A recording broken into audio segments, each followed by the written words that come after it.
오늘 우리는 남북 분열 왕조 시대 때의 한 사건을 좀 보려고 합니다.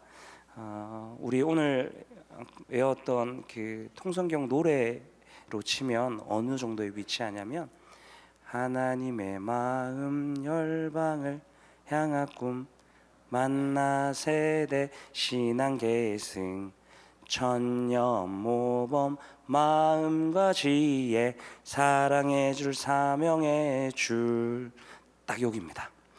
그 천년 모범이 다윗이고 마음과 지혜가 솔로몬 시대고 이제 그 사랑해 줄 사명해 줄이 이제 솔로몬 이후에 남과 북이 이제 분열된 그 왕조 시대를 남북 분열 왕조 시대를 이야기하는데요. 오늘 저희가 보는 요나의 기적은 딱 이 남북 분열 왕조 시대 때 있었던 사건이고요. 그래서 오늘 우리는 그 통성경 노래로 따졌을 때는 사랑해 줄 사명해 줄 안에 있는 사건을 우리가 함께 보고요. 이게 일곱 번째, 통성경 노래가 20개로 구성되어 있는데 일곱 번째고 그 52줄기로 봐도 19번째, 딱 3분의 1 지점입니다. 우리가 이제 성경에서 3분의 1 내용을 이제 다루고 이제 오늘 요나의 기적 내용을 한번 살펴볼 건데요. 이스라엘은 어떤 나라였는가? 하나님께서 이스라엘이라는 나라를 그 열방을 섬기는 제사장 나라로 부르셨습니다. 그런데 이 솔로몬 왕이 그 왕으로서의 집권 이후에 그 왕정 제도의 폐해가 드러나게 되면서 결국은 이스라엘이 분단되어지죠. 그래서 남유다와 북이스라엘로 분단되고 마는데요. 근데 그 분단되고 나서 북쪽에 있는 북이스라엘은 한결같이 우상을 숭배합니다. 정말 한결같이. 그러니까 무슨 말이냐면 제사장 나라로 부름받은 그 사명의 줄을 놓아버린 겁니다. 하나님이 그들을 향해서 너희는 열방을 섬기는 제사장 나라다라고 했는데 그 사명의 줄을 놓은 거예요. 그러면 이들이 사명의 줄을 놓았지만 하나님은 이 북이스라엘을 향한 사랑의 줄을 절대 놓지 않으십니다. 붙잡고 계시는 거예요. 북이스라엘은 사명의 줄은 놓았지만 사랑의 줄은 하나님께서 계속 붙잡고 계셨던 겁니다. 그럼 그 북이스라엘 향한 그리고 열방을 향한 하나님의 사랑의 줄은 어디까지 펼쳐지는가? 오늘 우리는 이 요나의 기적이라는 이 챕터를 통해 가지고 이 19과 내용을 통해 가지고 하나님의 그 사랑의 줄의 그 넓이와 높이와 깊이를 한번 좀 살펴보려고 합니다. 우리 첫 번째 1번 열방을 향한 하나님의 마음, 우리 같이 읽어보겠습니다. 열방을 향한 하나님의 마음. 자, 하나님께서요 그 죄로 어두워진 이 세상 가운데에 아브라함이라는 한 사람을 부르시는데 이 사람을 불러서 뭐라고 하냐면 너는 복이 될지라 라고 말씀하시는데요. 이게 뭔 얘기냐면 아브라함 너만 복 받아, 너만 복 충분히 받고 너만 이 복 다 누려라 이 얘기가 아니고 아브라함에게 너는 복이 될지라라고 말씀하신 이유는 뭐냐면 모든 족속이 너로 말미암아 복을 얻게 될 거다.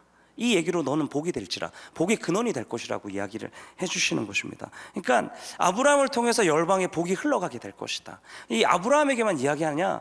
그 애굽에서 이제 종살이 하다가 출애굽하는 이스라엘 백성들을 향해서도 하나님이 뭐라고 언약을 맺으시냐면 너희는 이제 세상을 섬기는 열방을 섬기는 제사장 나라가 될 것이다. 그러니까 똑같은 얘기인 거예요. 아브라함에게 했던 복이 되어가지고 그 복을 나누는 제사장 나라가 될 것이다 라는 얘기를 똑같이 이 이스라엘 백성들에게도 해주시는 것입니다.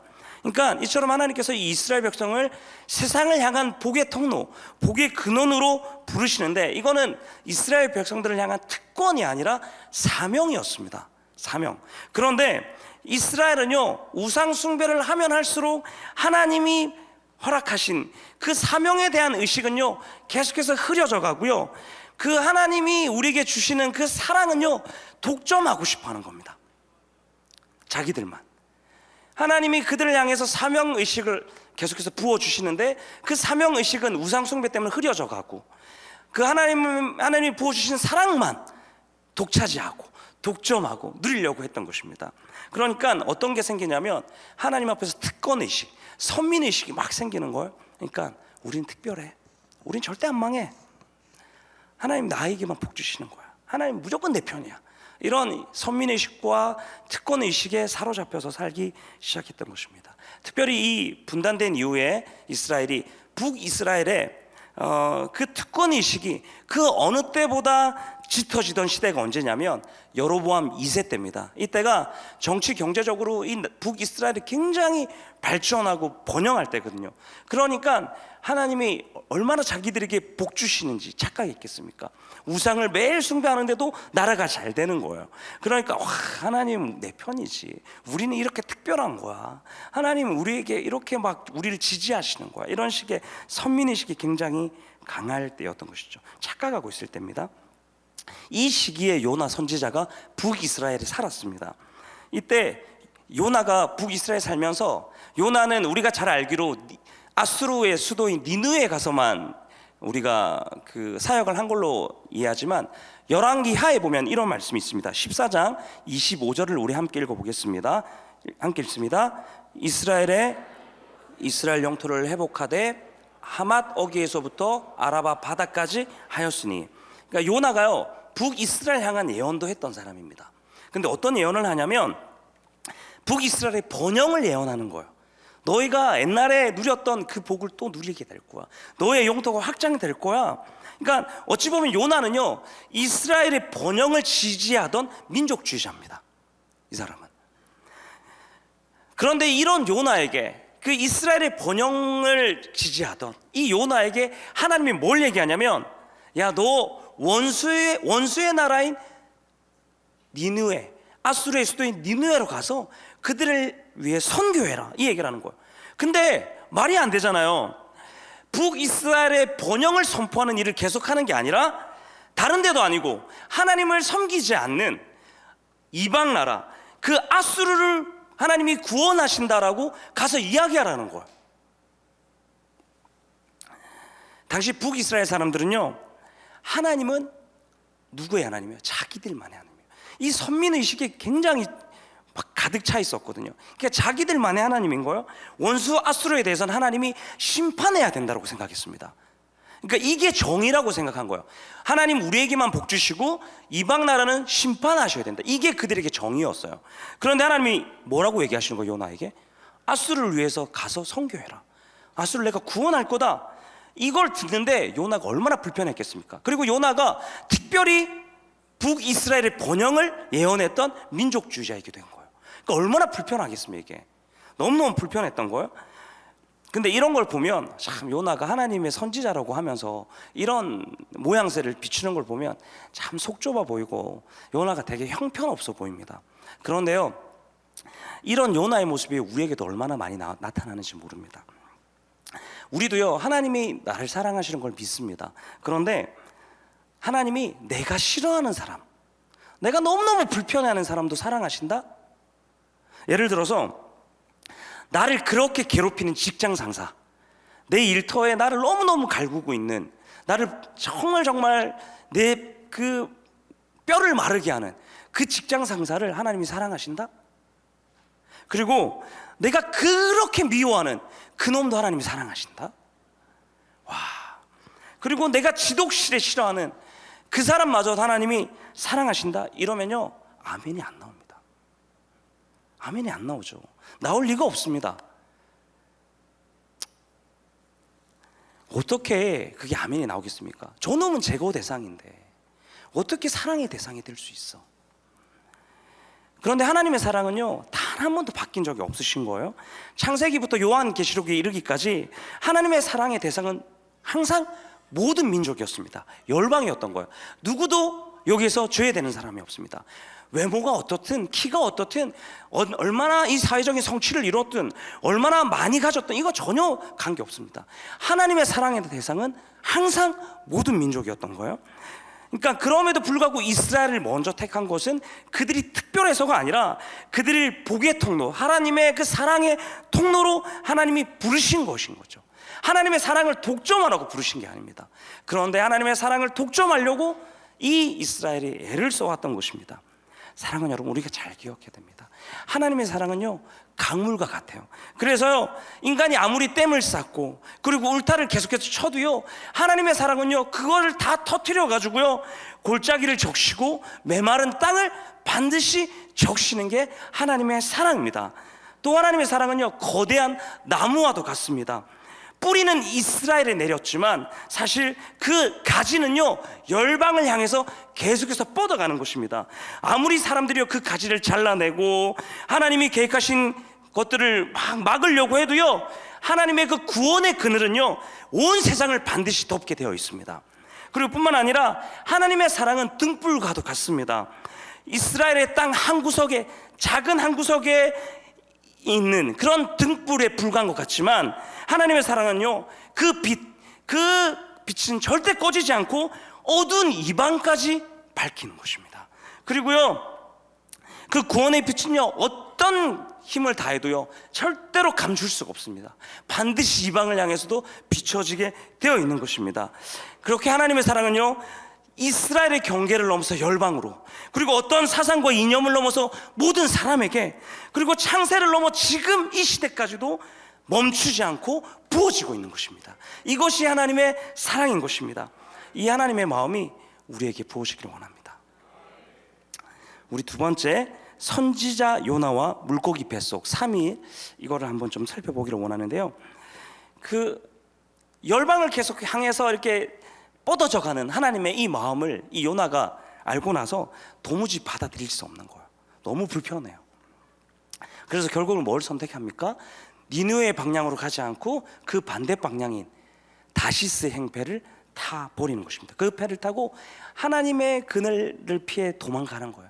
이러면 하나님이 날 찾지 못하시겠지. 어떻게 하나님이 그럴 수가 있어? 다른 사람도 아니고 다른 그 누구도 아니고 우리 원수의 나라인 아수르, 그리고 거기 수도 니느웨를 축복하라고, 선교하라고? 말도 안 돼 라고 하면서 다시스 배를 타게 된 것이죠. 그러니까 하나님의 계획이 너무 못마땅했던 것입니다. 하나님을 안다고 하면서도 하나님의 계획이 너무 못마땅해서 이를 선택한 것이죠. 결국 이 모습은 뭐예요? 불순종하는 것.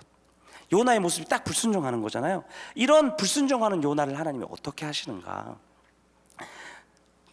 요나가 탄 이 다시스 배를 뭘 만나게 합니까? 풍랑을 만나게 하시고, 그리고 결국은 그 배에서 풍랑의 원인이 누구인가 살펴보다가 제비를 뽑았는데 그 풍랑의 원인으로 뽑히게 하셔서 수장되게 하시죠, 하나님이 요나를.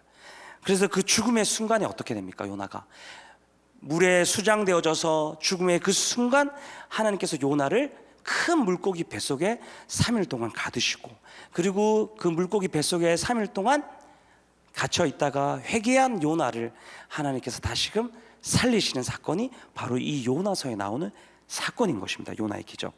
이 요나와 물고기 이 사건은요, 불순종한 요나가 하나님의 능력을 경험한 기적, 그런 기적을 경험한 살아남은 사건이다 라고 우리가 볼 수가 있습니다. 그런데요, 이 사건에서 우리가 볼 게 하나님의 능력보다 훨씬 더 중요한 지점이 하나가 있습니다. 훗날 예수님께서 이 사건을 매우 중요하게 해석하시는데요, 우리 마태복음 12장 39절과 40절을 함께 읽어보겠습니다. 예수께서 대답하여 이르시되 악하고 음란한 세대가 표적을 구하나 선지자 요나의 표적밖에는 없느니라. 요나가 밤낮 사흘 동안 땅속에 있으리라. 그러니까 지금 예수님이 뭘 얘기하냐면, 요나가 3일 동안 물고기 뱃속에 있었던 것처럼 예수님도 3일 동안 땅속에 있을 거다, 이 얘기를 하고 계신 거죠. 이 말이 무슨 말입니까? 요나가 물고기 뱃속에서 죽었다가 3일 만에 살아난 것처럼 예수님도 십자가의 죽음 가운데서 3일 만에 생명으로 다시 부활하신다는 것을 이야기하고 있는 것입니다. 그러니까 이 요나의 표적이 예수 그리스도의 십자가와 부활을 이야기하고 있다는 것이죠. 이것이 요나 사건과 예수님의 죽음과 부활을 연결하는 지점이라는 것입니다. 자, 요나가요 바다에 던져져서 죽게 됩니다. 그런데 요나가 바다에 던져서 죽게 됨으로 해서 누가 살아나죠? 풍랑 속에 휘말려서 죽을 위기에 있던 다시스 배에 타 있던 모든 사람들을 살리게 되는 것입니다. 요나는 죽게 되는데 다시스 배의 사람들은 살게 되죠. 그리고 요나가 또 살아나서 누구를 살립니까? 니느웨 사람들을 다 살리게 되는 것입니다. 이것처럼 예수님도 십자가에서 죽으시고 부활하심으로 인해서 죄와 사망의 풍랑 속에 있는 온 세상의 모든 민족, 열방을 살리시는 것입니다. 자, 이거를 보면서 제가 어떤 생각들이 들었냐면, 이 성경이 계속해서 반복해서 말하고 있는 구원의 패턴을 제가 보게 되는데, 우리 요한복음 12장 24절의 말씀을 함께 읽어보겠습니다. 내가 진실로 진실로 너에게 이르노니 한 알의 밀이 땅에 떨어져 죽지 아니하면 한 알 그대로 있고 죽으면 많은 열매를 맺느니라. 요나가 죽었을 때에 다시스행 배 사람들이 살고, 또 요나가 죽고 또 그 부활을 경험할 때 니느웨가 살고, 예수 그리스도의 십자가와 죽음, 십자가의 죽음과 부활로 인해서 죄와 사망의 풍랑 속에 휩쓸려 있던 온 세상, 우리가 살아남게 된 것처럼 죽으면 끝나지 않고 죽음으로 반드시 열매가 맺히게 되는 이 비밀. 사랑하는 여러분, 우리가 주변의 사람들, 우리의 자녀, 또 많은 사람들, 주변의 사람들을 변화시키고 싶다라면 절대로 우리가 가지고 있는 어떤 것으로 변화시킬 수가 없습니다. 내가 어떤 가지고 있는 사회적인 성취와, 그리고 내가 가지고 있는 재산, 그리고 내가 이룬 업적들을 가지고, 그리고 내가 갖고 있는 어떠함으로 그 사람을 변화시키려고 해서 절대로 그 사람이 변화되어지지 않죠. 그 사람이 변화되어지려면 반드시 내가 죽어야 됩니다. 그러면 살게 되는 것이죠. 이 원리가 예수님께서 우리를 위해서 하신 원리인 겁니다. 예수께서 우리를 위해서 죽으셨기 때문에 우리가 오늘 이 자리에서 하나님을 찬송하고 하나님을 노래하는 것입니다. 우리 세 번째, 우리 함께 보도록 하겠습니다. 아수르의 큰 성읍 니느웨. 자, 하나님이요 요나에게 가라고 하신 이 니느웨는요 작은 도시가 아니었습니다.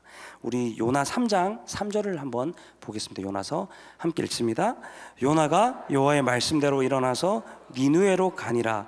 니느웨는 사흘 동안 걸을 만큼 하나님 앞에 큰 성읍이더라. 사람이 하루 내내 걸으면 적게는 20km, 많게는 30km 이상 걸어갈 수 있을 것입니다. 그런데 이 말씀에 사흘 동안, 3일을 얘기하는 거죠. 이 3일을 걸을 정도면 니느웨는요 지금 우리가 살고 있는 서산보다 훨씬 큰 도시였습니다. 큰 도시라는 거죠. 그런데 물고기 뱃속에 갇혔다가 회개했다라는 이 요나가 이 큰 도시를 어떻게 하냐면 딱 하루만 선교합니다. 딱 하루만. 그러니까 어떻게 한 거예요? 막 마음과 그 열심을 다해서 한 게 아니라 하는 둥 마는 둥 한 거죠. 막 대충 한 겁니다. 그러니까 말과 여로는 해결을 하지만 행함과 진실함이 없는 사람인 거예요, 이 요나가 보면. 그런데 진짜 놀라운 일이 일어나는데, 어떤 일이 일어나냐면, 자 보십시오. 걸출한 하나님의 선지자였던 호세아하고 아모스가요 북이스라엘 향해서 그렇게 외치고 그렇게 선포해도요 변하지 않았습니다. 그리고 하나님의 사람이 이사야와 미가가요 남유다를 향해서, 같은 시대 사람이에요, 그렇게 외치고 그렇게 선포해도요 남유다 변하지 않았습니다. 그런데 이 요나 보십시오. 요나가요 그런 걸출한 선지자도 아니에요.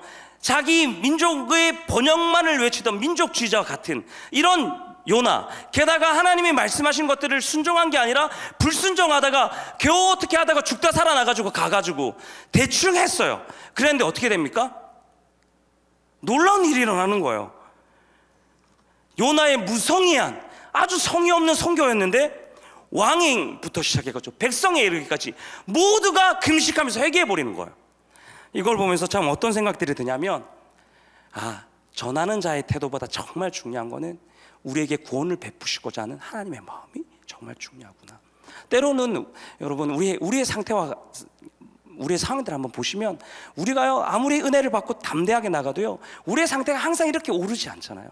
이렇게 가다가도 어느 날 어떤 상황과 환경에 처하면 바닥을 치는 날도 있고, 오늘 분명히 아침에는 올라갔는데 점심 되기 전에 내리 꼬라박는 경우도 있고, 하루에도 12번씩 바뀌는 게 우리의 상태잖아요. 근데 이런 우리의 상태와 관계없이 하나님의 마음이 확정되어 있으면 하나님께서 우리를 통해서도 하나님의 나라의 일을 이루실 수 있다라는 것입니다. 이 요나를 통해서 참 놀라운 일을 보게 된다는 것이죠. 자, 그러면서 하나님의 진노가 사그라치고 니느웨가 변화되는 일이 일어나는 걸 보면서 요나가요 생각하는 겁니다. 와, 이건 진짜 내가 상상한 그림이 아니다. 이 얘기 생각을 하면서 요나가 이야기를 하는 겁니다. 요나 4장 2절 우리 함께 읽어보겠습니다. 여호와께 기도하여 이르되 내가 고국에 있을 때에 이러하겠다고 말씀하지 아니하였나이까. 주께서는 은혜로우시며 자비로우시며 노하기를 더디하시며 인애가 크시사 뜻을 돌이켜 재앙을 내리지 아니하시는 하나님이신 줄을 내가 알았음이니이다. 우리가 지금 이 개역 개정판으로 보면, 이 얘기를 보면, 이 요나가요 정말 하나님 은혜로우시고 자비로우시며 노하기를 더디하시는 인애가 크신 하나님이십니다, 이렇게 하나님을 찬양하는 것 같은데요, 이게 실제로 이제 원문이나 또 이렇게 쉬운 번역들로 보면 어떤 얘기냐면 전혀 상반된 얘기인 거예요. 이런 얘기, 하나님 내 이럴 줄 알았습니다. 에? 제가 그래서 처음부터 다시스로 간 거 아닙니까? 하나님 이럴 줄 알았어요. 하나님 그렇게 폭도 은혜롭습니다. 하나님 얼마나 자비로우신지, 그냥 하나님 화도 안 내, 사랑이 넘쳐 흘러, 그냥 그래가지고 재앙 안 내릴 줄 알았습니다. 제가 이 뭐 하는 짓입니까? 하나님 더럽고 치사해갖고 제가 3절에 보면 뭐라고 했냐면 차라리 저 죽여주십시오. 하나님 내 뭐하러 제가 지금 이러고 있습니까? 이 니느웨를 향해서. 이런 걸 보면 요나는요 회개한 것 같지만 끝까지 선민의식에 사로잡힌 사람이었던 거예요. 하나님의 마음에 불순종하는 사람, 이렇게 보이는 것입니다. 그런데 이런 요나가 이 요나서를 어떻게 끝을 맺는가? 요나서를 어떻게 끝을 맺는가? 우리 요나서 4장 11절을 요나서 마지막 절인데요, 함께 읽어보겠습니다. 하물며 이 큰 성읍 니느웨에는 좌우를 분별하지 못하는 자가 12만여 명이 가축도 많이 있나니 내가 어찌 아끼지 아니하겠느냐 하시니라. 이러고 끝이 납니다. 이게 하나님이 하시는 이야기인데 이것으로 이 요나가 끝나는데, 이게 무슨 말입니까? 하나님이 하신 얘기죠. 하나님이 이런 얘기를 하는 거예요. 이들은 나를 알지도 못하고 죄 가운데 살아가는 사람들인데 12만 명이나 있다. 이들은 자기가 가는 길이 어떤 길인지도 알지도 못해가지고 영적으로 어두운 상태에 머물러 있다. 그리고 이들은 내가 창조한 이들인데 지금 자기들이 어떤 상태에 있는지 알지도 못하고 죄와 사망의 길로 달려가고 있다. 목자 없는 양처럼 방황하고 있다. 이들이 어떻게 내가 이런 이들을 불쌍하게 여기지 않을 수 있겠냐, 이 얘기를 지금 하나님이 요나에게 하고 계신 것입니다. 그런데 요나가요 요나서를 쓸 때에 자신이 불순종한 것으로 끝맺음을 하지 않고요, 이 말씀, 하나님의 마음이 나와 있는 이 4장 11절의 말씀으로 끝을 맺고 있다는 것입니다. 이 말씀을 끝으로 요나는요 이런 방구하지 않습니다. 어떤 변명도 하지 않습니다. 하나님의 말씀으로 요나서를 마무리하고 있는 것입니다. 자, 이 말은요 요나가요 모든 민족을 향하는 하나님의 그 마음을 본인이 깨달았다는 것입니다. 그러니까 요나가 불순종한 자로 끝나는 게 아니라 모든 민족을 향한 하나님의 동력자로 세워졌다는 것입니다. 그래서 이 하나님의 말씀으로 끝맺음을 하면서 이런 방구하지 않고 있는 것입니다. 저는 이 요나서를 이렇게 보면서 이 요나의 기적을 준비하면서 한 두 가지의 생각들이 참 많이 들었습니다. 첫 번째는 뭐냐면 니느웨는 하나님을 몰라서 불순종합니다. 그런데 북이스라엘은 어떻습니까? 하나님을 알지만 불순종했어요. 요나는 어떻습니까? 하나님을 압니다. 알기는 알아요. 그런데 모든 민족을 사랑하는 하나님의 그 마음을 받아들일 수가 없었던 거예요. 그래서 불순종합니다. 이걸 보면서 니느웨나 북이스라엘이나 요나나 결국 다를 게 하나도 없는 거예요. 똑같이 불순종하거든요. 오히려 북이스라엘이나 요나처럼 하나님을 안다고 하면서 내 뜻을 끝까지 붙잡고 살면 니느웨보다 훨씬 더 크게 망할 수 있겠구나, 이런 생각들이 들면서 내가 하나님 조금 안다고 절대 내가 엉뚱한 마음 먹으면 안 되겠다, 내가 니느웨보다 더 못한 사람이 될 수 있겠구나, 이런 생각들이 참 많이 들더라고요. 그리고 또 하나는 어떤 생각이 들었냐면, 하나님은요 그 자신이 가지고 계신 그 열방을 향한 그 자기의 사랑과 그 모든 민족을 향한 자기의 이 마음을 완성하기 위해서 누구를 사용하시냐면 불순종한 요나를 포기하지 않고 그 요나를 통해서 그 사랑이 흘러가게 하시는 것이죠.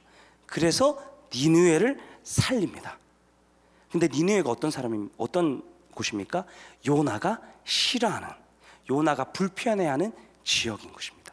이걸 보면서 끝까지 반항하고 불편해하던 요나를 자기가 그렇게 싫어하는 니느웨를 살리는 하나님의 사랑의 통로로 요나를 세우신 것처럼, 내가 정말 싫어하고 내가 그토록 미워하는 그 사람, 내가 그렇게 힘들어하고 내가 그토록 감당하기 어려워하는 그 사람을 변화시키는 도구로 하나님이 나도 사용하실 수 있겠구나. 사랑하는 여러분, 하나님이요, 내가 그렇게 불편해하고 정말 같이 있고 싶지 않은 그 사람, 정말 함께하고 싶지 않은 그 사람을 변화시키는 통로로 하나님이 나를 세울 수 있다는 것입니다. 요나를 그렇게 사용하신 것처럼